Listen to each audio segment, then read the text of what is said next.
Hello and welcome to all. विद्यार्थी मित्र, आपण आता 11वीच्या क्लासमध्ये प्रवेश घेतलेला आहे. 11वी सायन्स स्ट्रीममध्ये आपण आलेलो आहोत. तुम्ही 10वीमध्ये असताना 10वीमध्ये मराठी मिडियमचे विद्यार्थी असतात, सेमीचे असतात आणि इंग्लिश मिडियमचे असे विद्यार्थी असतात. म्हणजे या तिन्ही स्ट्रीमचे विद्यार्थी या इकडं विज्ञान शाखेमध्ये आलेले असतात, सायन्स स्ट्रीमकडे आलेले असतात. आणि तुम्ही सायन्स स्ट्रीममध्ये ॲडमिशन घेऊन एक विज्ञान शाखेचे एक स्टुडंट म्हणून आता तुम्ही ॲडमिशन घेतलेलं आहे. तर त्याबद्दल तुम्हा सर्वांचं मी श्री जाधव सर तुम्हाला स्वागत करतो तुमचे. आपण या सायन्स स्ट्रीममध्ये आल्यानंतर जे सिलॅबस स्टेटस असतं ते सिलॅबस हे 2 प्रकारचे असतात. NCERT बेस्ड सिलॅबस आणि त्याला पॅरल असा महाराष्ट्र स्टेट बोर्डचा सिलॅबस. त्यामुळे सायन्स स्ट्रीममध्ये physics, chemistry, mathematics and biology and other सब्जेक्टसुद्धा असतात. हे मेजर सब्जेक्ट झाले. तर मी तुम्हाला मॅथमॅटिक्स पार्ट फर्स्ट हा पार्ट आहे तो तुम्हाला मी शिकवणार आहे. Okay, so first let us start with the syllabus of the mathematics. Let's see here, this is our syllabus. These are 9 topics in a state board syllabus. Okay, and these topics are in CBSE textbook. All the topics are written here. Okay, in 10th standard म्हणजे तुम्ही 10वीपर्यंत असताना तुम्हाला algebra आणि geometry किंवा maths 1 आणि maths 2 असे 2 part होते. त्याच्यामध्ये काही अल्जेब्राईक पार्ट होता, काही जॉमेट्रिकल पार्ट होता, काही ट्रिग्नॉमेट्रिक पार्ट होता. अशा प्रकारचे वेरियस टॉपिक्स असून मी बेसिक स्टडी केलेला आहे. आणि हे जो बेसिक स्टडी आहे 11th स्टँडर्डमध्ये आल्यानंतर नंबर ऑफ टॉपिक्स वास्ट झालेले आहेत, प्रमाण त्याचं वाढलेलं आहे आणि प्रत्येक टॉपिकचं बारकाईनं अभ्यास आपल्याला करायला पाहिजे. ओके, आता इथं आपण बघूया. पहिला जो टॉपिक आहे इथं अँगल अँड इट्स मेजरमेंट. हे स्टेट बोर्डचं सिलॅबस आहे, angle and it's measurement. Second topic is a trigonometry. आता अँगल अँड इट्स मेजरमेंट नावातच आहे. Angle it is related with geometrical part. What is mean by angle, how angle can be measured याच्याविषयी माहिती तुम्हाला माहिती आहे. त्याच्यानंतर या टॉपिकमध्ये डिटेल त्याच्याविषयी माहिती बघणार आहे. एकदा का अँगल म्हणजे काय बघितलं, त्याच्यातलं मेजरमेंट कसे करायचं हे बघितलं. त्याच्यानंतर पुढचा जो टॉपिक आहे ट्रिग्नॉमेट्री. तुम्ही 9thमध्ये असताना, स्कूल लेवलला असताना, 10thमध्ये असताना तुम्ही what is by trigonometry you have also solve basic concepts in trigonometry and solve some more examples related with a trigonometry. Okay, तर या ट्रिग्नॉमेट्री पार्ट फर्स्ट, नंतर आहे ट्रिग्नॉमेट्री पार्ट सेकंड. त्याच्यामध्ये काय ॲडिशनल एक्झाम्पल, नवीन काय फॉर्म्युले आहेत या टॉपिकमध्ये आपण बघणार आहोत. अशा रीतीने 1 to 3 टॉपिक्स इथं झालेले आहेत.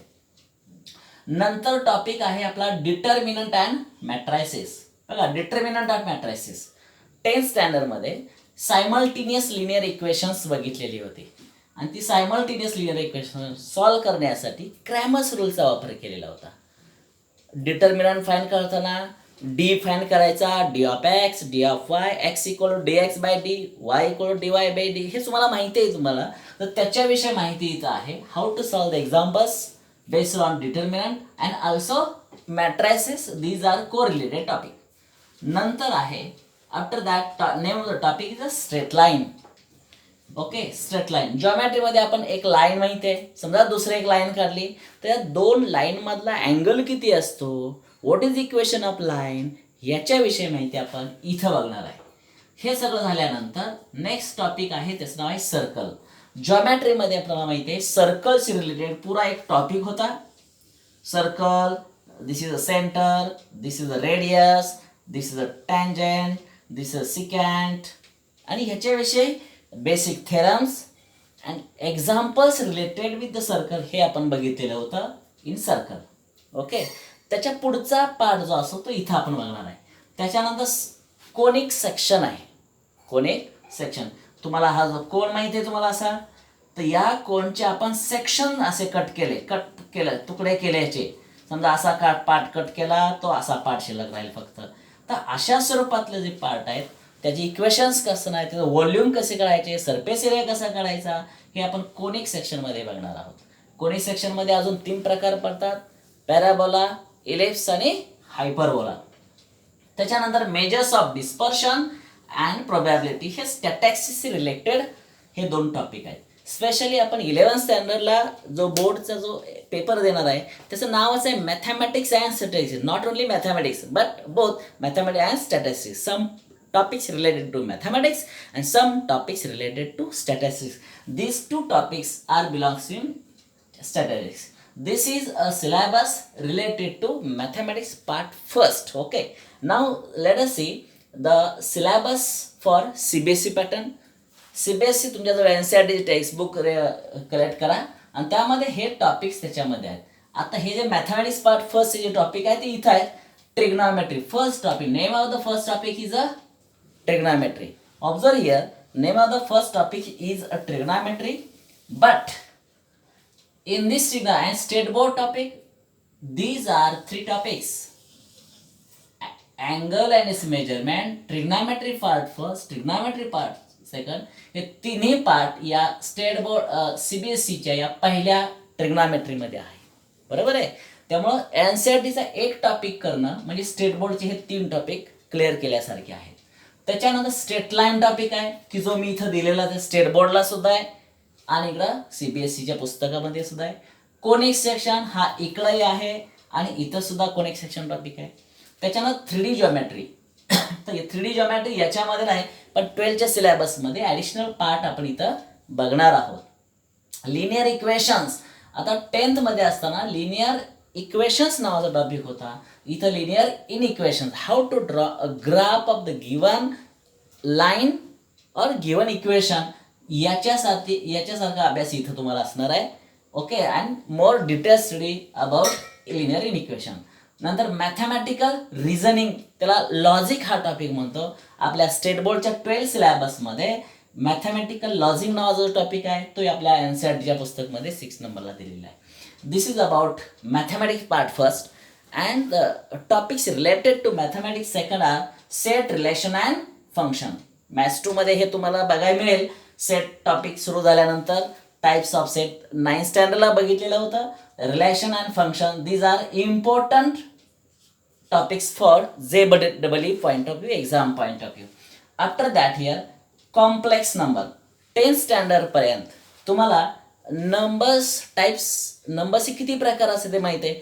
त्याचे natural number, whole number, okay. त्याच्यानंतर integers, rational number, irrational number, real number. Real नंबरच्या पुढे जाऊन आपला कॉम्प्लेक्स नंबर कन्सेप्ट बघायचे. तर हा कॉम्प्लेक्स नंबर इथं तुम्हाला डिटेल माहिती मिळेल. त्याच्यानंतर मॅथमॅटिकल इंडक्शन नावाचं टॉपिक आहे. काही एक्झाम्पल सॉल्व करताना प्रोसेसनुसार जर गेलं तर थोडा वेळ लागतो, पण within a given time by using formula we can solve the examples with the help of mathematical induction. After that permutation and combination. ह्याच्यामध्ये सिटिंग अरेंजमेंट असेल, म्हणजे एका लिनियर पोझिशनला आपण बसलो किंवा राऊंड टेबलमध्ये बसलो तर ह्याच्यामध्ये पॉसिबिलिटी काय असतात तर याच्याविषयी आपल्याला. आणि ते सिलेक्शन ऑफ कमिटी. एक समजा एखादी टीम असेल, त्यात 10 जण प्लेयर असतील, क्रिकेट प्लेयर असतील, त्यातले 2 सिलेक्ट करायचे आहे. मग कुणाला सिलेक्ट करायचं? 1 नंबरचा प्लेयर, 2 नंबरचा प्लेयर, 1 का 3 नंबर, 1 का 4 नंबर, अशा अनेक किती पॉसिबिलिटी असतात. या टाईपचं टेक्निक्स आपल्याला इथं बघायचं आहे. त्याच्यानंतर binomial theorem, a+b² a+b³ a+b⁴ अशा स्वरूपातले जे टेक्निक्स असतात ते इथं तुम्हाला बघायला मिळेल. त्याच्यानंतर सिक्वेन्स अँड सिरीज हा जो टॉपिक होता त्याच्याशी रिलेटेड 10वी मध्ये तुम्हाला अरिथमॅटिक प्रोग्रेशन नावाचा टॉपिक होता. त्याला तुम्ही AP म्हणायचं, अरिथमॅटिक प्रोग्रेशन. इथं तुम्हाला या टॉपिकमध्ये अरिथमॅटिक प्रोग्रेशन झाल्यानंतर जॉमेट्रिक प्रोग्रेशन हे बघायला मिळेल आणि harmonic progression additional. These are the arrangement of numbers, systematic arrangement of numbers. याच्याविषयी आपल्याला सिक्वेन्स अँड सिरीजमध्ये माहिती मिळवायची आहे. After that topic is limits and derivative. These topics are more important in a mathematics. And last topic here is a statistics. हा जो statistics आणि इथे मेजर्स डिस्पर्शन प्रोबॅबिलिटी अशा रीतीने हे टॉपिक आहेत. Thus here we have discussed the syllabus given in a textbook of Maharashtra State Board, and these are topics in CBSE textbook. Okay, so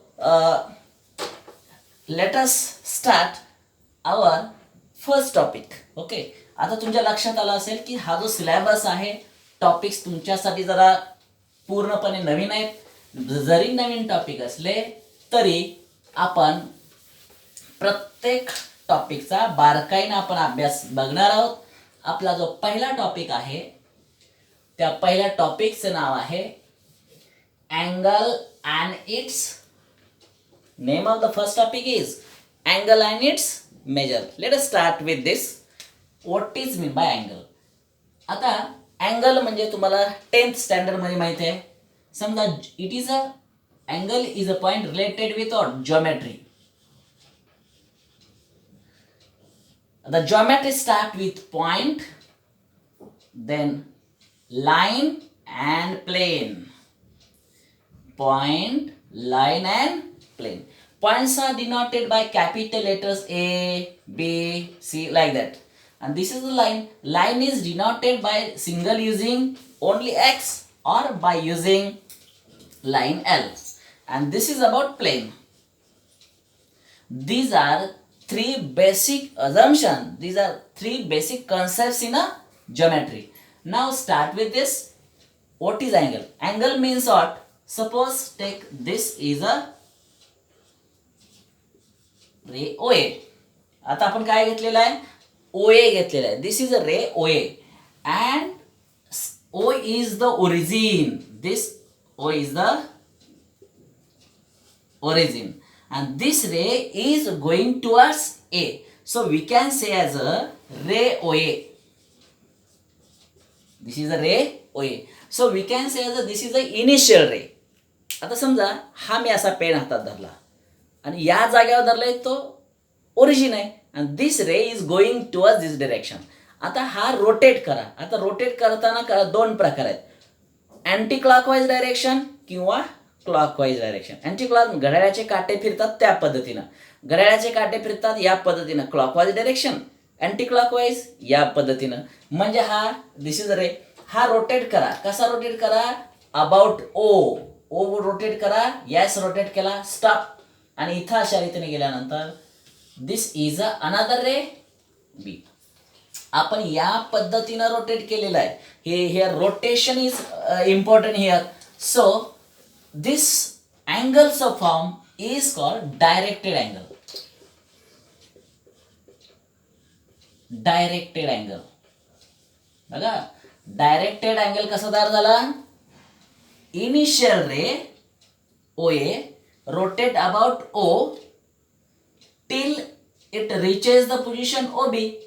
Then angles of form is called directed angle, and it is here OA is the initial ray. Initial ray. ते आपण असं सुद्धा दाखवतात OA. And OB or simply we can say as a ray OA is the initial ray. आणि हा रे OA initial आहे तो इथं जाऊन स्टॉप केलाय, त्याला टर्मिनल रे म्हणूया. रे OB is the terminal ray.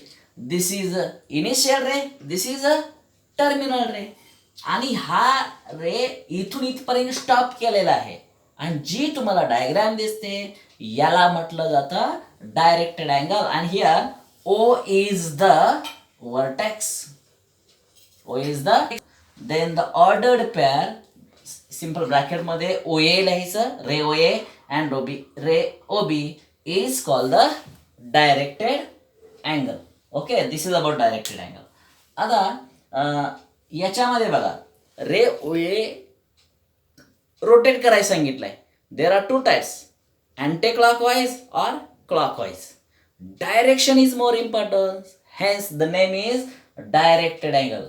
School लेवलला अँगलची डेफिनेशन असताना फक्त डायरेक्ट हा वर्ड नव्हता, फक्त अँगल होता.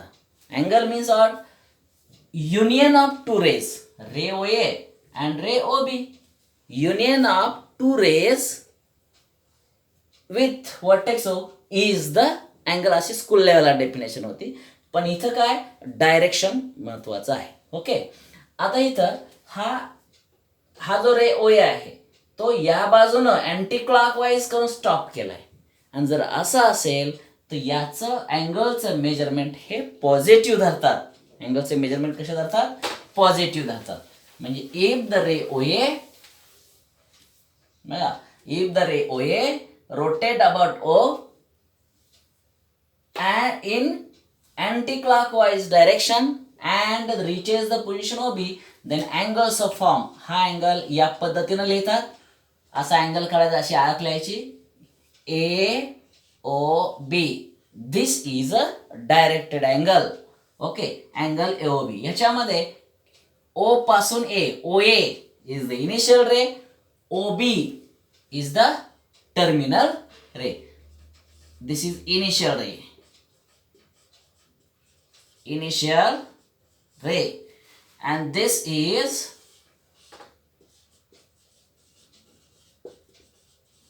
terminal ray. Okay. आता याच्यामध्ये काय करा, अँटी क्लॉकवाईज असं रोटेट केल्यानंतर जो अँगल तयार होतो ते पॉझिटिव्ह अँगल कन्सिडर केलं जातं. Okay, so remark anti clockwise direction असं केलं की अँगल पॉझिटिव्ह. पण जर क्लॉकवाईज डायरेक्शन असं रोटेट केलं इकडून इकडं तर अँगलचं मेजरमेंट निगेटिव्ह धरतात. आता ह्याच्यामध्ये आपण रिमार्क पहिला पॉईंट असं करूया. Remark, angle A O B is not equal to angle B O A. This point is more important. Angle A O B, या डायग्राम मध्ये ए ओ बी ही डायग्राम दिसते. This is angle A O B. याची diagram तयार झाली. पण what in the B O A, B O A means इथं बघा, बी ओ इनिशियल रे बी ओ, इथं ओ बी म्हणूया. आणि हा या पद्धतीनं रोटेट केलाय बी O A. This is angle B O ए. याच्यासाठी तयार झाला, ह्याच्यासाठी ही डायग्राम, याच्यासाठी ही डायग्राम. हे अँटी क्लॉकवाईज डायरेक्शन आहे, हे क्लॉकवाईज डायरेक्शन आहे. डायरेक्शन डिफरंट आहेत.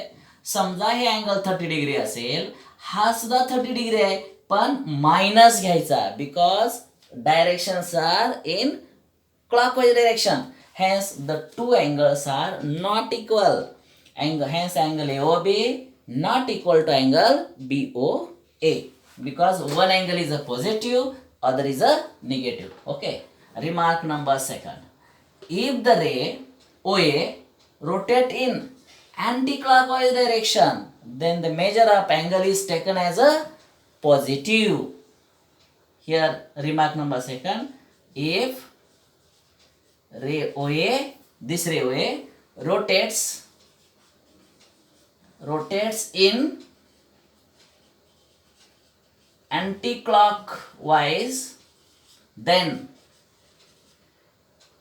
measure of an angle is taken as positive. Taken as a positive. म्हणजे काय केलं आपण, जर हे अँटी क्लॉकवाईज डायरेक्शन घेतलं जातं पॉझिटिव्ह धरलं जातं. हा रिमार्क नंबर पहिला. रिमार्क नंबर दुसरा. Now remark number third here. If the initial ray, this is a ray OA, initial ray rotates in, instead of this use here anti-clockwise, त्याच्याऐवजी काय करा, and clockwise direction, then the measure of angle is taken as a negative. हा तिसरा remark आपल्याला तयार करता आहे. असं सेंटेन्स इथं लिहायचं आहे. इफ द रे, इथं आपण म्हणूया इफ द इनिशियल रे कुठला रे आहे, OA, initial ray OA rotates in clockwise direction then the measure of angle is taken as or consider as here negative.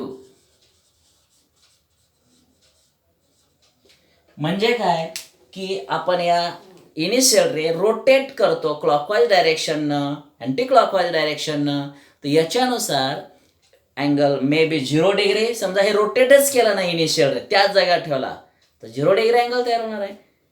Anti clockwise तयार केला तर अँगल पॉझिटिव्ह तयार होणार आहे. क्लॉकवाईज डायरेक्शन केला तर निगेटिव्ह होणार आहे. स्कूल लेवलला तुम्ही अँगल बघत होता तर 0 डिग्रीपासून 90 डिग्री 180 डिग्री इथंपर्यंत होता, किंवा अगदी 180 270 डिग्री किंवा 360 अप टू 1 रोटेशन. पण हे रोटेशन असंच पुढं करत गेलो तर असं इन्फायनाईट अँगल्स तयार करता येऊ शकतात. Means angle of any measure, name of the topic is measure, angle and its measure. आता आपल्या हायर या सायन्स स्ट्रीममध्ये आपल्याला काय करायचं आहे, व्हॉट इज बाय अँगल हे तुम्हाला सांगितलं. स्कूल लेवलची डेफिनेशन वेगळी, ही आपल्या आत्ताची सायन्स स्ट्रीमची डेफिनेशन वेगळी आहे. दिस इज अ डायरेक्टेड अँगलची डेफिनेशन बघितली, depending on the clockwise direction or anti clockwise direction, त्याच्यावर डेफिनेशन सुरू आहे आपली. त्याच्यानंतर 3 रिमार्क्स आहेत. If the initial ray rotate clockwise direction, if the initial ray rotates anti clockwise direction, त्याच्यानुसार हे 2 रूल तयार झालेत. याचा अर्थ असा की अँगलचं मेजरमेंट 0 डिग्री असू शकतं, पॉझिटिव्ह नंबर असू शकतो, निगेटिव्ह नंबर असू शकतो. थोडक्यात अँगल हे याचं मेजरमेंट एनी नंबर असू शकतो. ओके, आता आपण नंतरच्या व्हिडिओमध्ये, in next video we will see the types of angles. हे आपण रोटेशन इनिशियल रे कसं रोटेट करतोय त्याच्यानुसार टाईप ठरणार आहेत. मग 0 डिग्रीचा अँगल आहे का, ॲक्यूट अँगल आहे का, राईट अँगल आहे का, ऑब्ट्यूस आहे का, अजून किती प्रकार पडतात, तर त्याच्याविषयी डिटेल स्टडी आपण नंतरच्या व्हिडिओमध्ये बघणार आहोत. तर विद्यार्थी मित्र हो, आपली सायन्स स्ट्रीम आहे, ईच अँड एव्हरी कन्सेप्ट तुम्हाला समजलीच पाहिजे या भावनेनं तुम्ही हा व्हिडिओ पहा. तुमच्याजवळ असणारे टेक्स्टबुक बघा, रेफरन्स बुक बघा, NCERT पुस्तक बघा, त्यातले प्रत्येक कन्सेप्ट समजावून घ्या. स्कूल लेवलचं मॅथमॅटिक्स आणि आता सायन्स स्ट्रीमचं मॅथमॅटिक्स यामध्ये आमूलाग्र बदल आहे, मोठा बदल आहे. त्याच्यामध्ये समजून घेण्यावरती जास्त भर द्यायचा, अंडरस्टँडिंगला प्राधान्य द्यायचं. आणि अंडरस्टँडिंगला प्राधान्य जर दिलं तर तुम्हाला मॅथमॅटिक्समध्ये यस आय कॅन असं एक चांगली भावना मनामध्ये निर्माण होईल. आणि तुम्हाला स्कूल लेवलचं मॅथमॅटिक्स आणि ह्याच्यामध्ये दोन्ही फरक जाणवेल. आणि 11वी सायन्स स्ट्रीमचं मॅथमॅटिक्स कसा अभ्यास करायचा हे टेक्निक्स तुम्हाला हळूहळू समजून येईल. तर विद्यार्थी मित्र, पुढचा जो व्हिडिओ आहे तो व्यवस्थित बघा, कारण त्या व्हिडिओमध्ये मी तुम्हाला सांगणार आहे की टाइप्स ऑफ अँगल्स आणि टाइप्स ऑफ अँगल्स कसे असतात, त्याचे मेजरमेंट कुठल्या पद्धतीनं केली जातात हे समजल्यानंतर त्याचा वापर करून आपण ट्रिग्नॉमेट्री हा जो टॉपिक आहे, तर ट्रिग्नॉमेट्रीमधले काही जे अँगल्स असतात ते डिग्रीमध्ये मोजले जातात, रेडियनमध्ये मोजली जातात. आणि त्याच्यात निश्चितच त्याच्यासाठी तुम्हाला ट्रिग्नॉमेट्रीचे एक्झाम्पल आणि इतर मॅथमॅटिक्सचा अभ्यास करणं तुम्हाला सर्वांना सोपं असं जाणार आहे. Thank you very much.